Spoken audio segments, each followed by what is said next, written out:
नमस्कार प्रणाम रउआ सब कैसन बानी। आज ब्लॉग मिनी ब्लॉग मिली भोजपुरी में तो खाटी भोजपुरी में आज मिनी ब्लॉग बनता।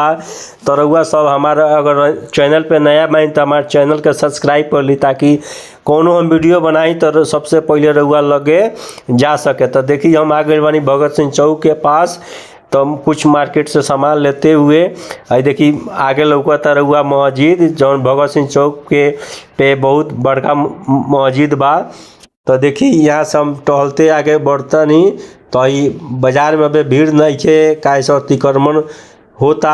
तो अतिक्रमण के वजह से अभी बाजार में उतना नहीं है भीड़ लागल। तो देखी हम केहू के इंतजार करते रहनी कोनो काम के सिलसिला में। तो अबे वहाँ का फ़ोन करनी तो देखी हम वहाँ लगे जाता नहीं। तो और एगो हमारा चैनल पर हुआ नया में देख प्यारा सा लाइक करें ताकि हमरो भी पता लगे कि हमारे सपोर्टर भाई लोग बा।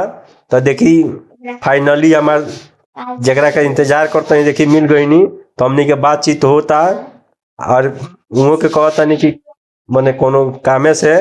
तो देखिए भगत सिंह चौक बा रउआ भगत सिंह चौक पे आइल बनी कि ना कमेंट करें। और यहाँ आइल बनी तो यहाँ के मशहूर खाए वाला का चीज़ बा। तो धन्यवाद।